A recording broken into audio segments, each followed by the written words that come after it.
Olha, é uma situação muito complicada, porque o Estado está devendo desde o mês de outubro aos médicos. Então, outubro, novembro, dezembro, janeiro e agora 21 de fevereiro. Amanhã, às 7 horas da manhã, uma nova licitação substitui esses médicos que estão lá por uma nova empresa.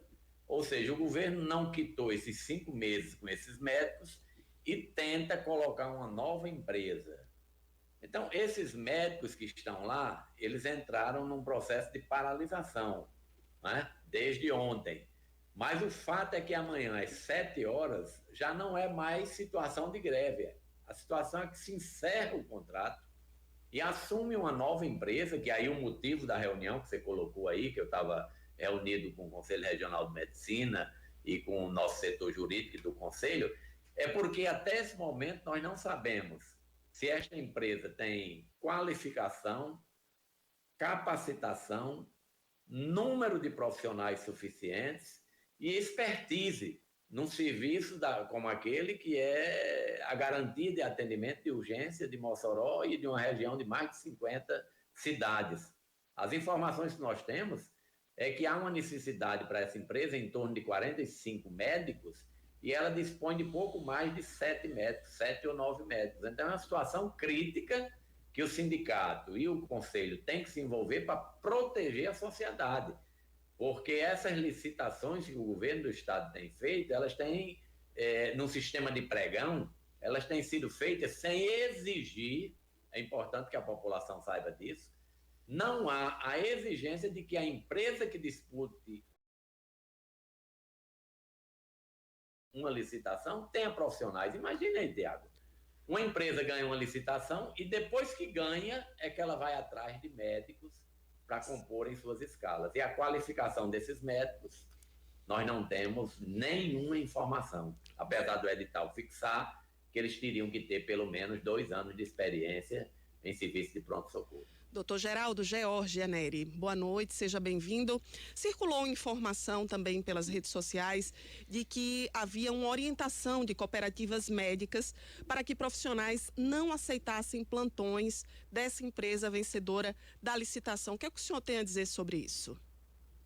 Olha, lá em Mossoró, não. Eu vi essa nota, eu acho que num dos blogs aí da capital, mas se referia, me parece que é uma nota fria, vamos dizer assim, porque não foi emitida a partir da Colvimed, apesar de lá ter um símbolo da Colvimed, dizendo que empresas não, que os médicos não assumam por outras empresas para garantir que as da sequência sejam chamadas, né?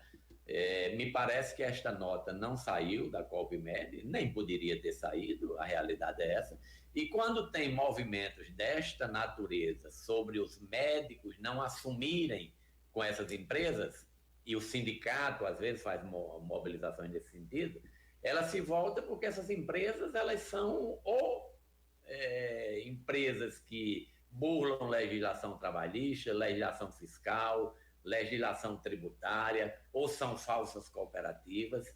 Nós estamos numa luta terrível. Ainda bem que a gente tem alguns parceiros, como a OAB, como a Justiça Trabalhista, porque na situação que está, eles querem acabar com a profissão médica. Ou seja, querem fazer do médico apenas um peão no jogo, onde as empresas vão decidir qual é o preço, vão decidir como vai ser a escala, vão decidir mecanismos de pagamento e tudo isso, por exemplo, burlando a legislação. É importante que a população saiba que essas empresas não assinam carteira de médicos, elas dizem que os médicos são sócios.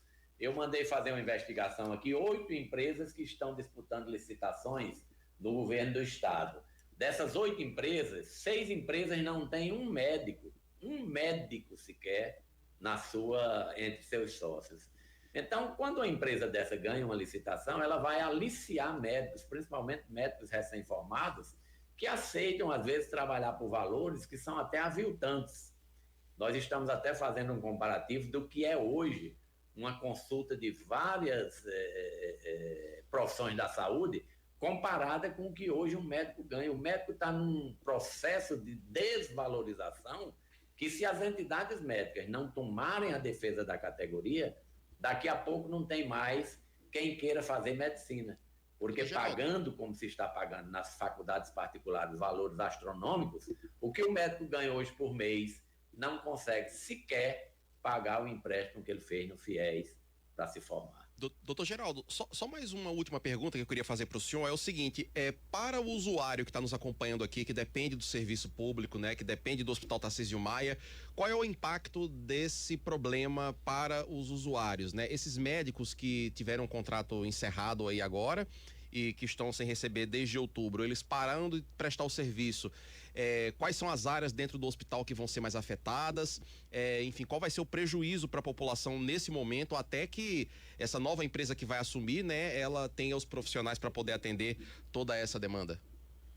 Olha, nós vamos montar, vamos chamar assim, um gabinete de crise amanhã, né, o sindicato junto com o conselho, com ações na justiça. Amanhã, já cedo, de 8 horas, nós teremos uma fiscalização no hospital, já que a nova empresa assume a partir das 7 horas, e se ela não tiver os médicos no hospital e os setores cobertos adequadamente, com pessoal técnico qualificado e em número suficiente, nós imediatamente entraremos na justiça pedindo a interrupção dos serviços dessa empresa e a continuidade da prestação dos serviços que vem sendo mantida até agora pelo pessoal qualificado, vamos chamar assim. Não é? Então, nós vamos montar uma espécie de gabinete de acompanhamento. Se a empresa tiver condições de fornecer os médicos adequadamente, evidentemente, ela procederá à prestação do serviço. Mas, doutor Geraldo, os médicos que estão prestando serviço atualmente, eles estão sem receber desde outubro, né? Mesmo assim, eles mantêm a prestação do serviço, no caso? É porque são duas coisas separadas, né? Vamos dizer, nós temos ações judiciais referentes a essa cobrança e nós temos um processo de substituição de profissionais baseados numa licitação, não é? Evidentemente, o Estado precisa promover uma atualização desses débitos. A situação pior que pode existir é a troca da empresa. Por quê? Porque qual é a garantia de uma empresa que já cessou a prestação do serviço de que ela não vai levar um calote? Esta é a nossa grande preocupação em relação aos métodos atuais. Então, para nós, era interessante a continuidade da prestação de serviço até a total quitação do débito do Estado. Porque com este débito dentro, nós vamos correr o risco, sinceramente, de um calote do governo. Muito obrigada, doutor Geraldo Ferreira, pelos esclarecimentos. Esperar que a população de Mossoró, da região oeste do estado, não enfrentem ainda mais problemas em relação ao atendimento no Hospital Tarcísio Maia. Boa noite. Boa noite, Georgia. Boa noite, Tiago. Boa noite aí o pessoal todo.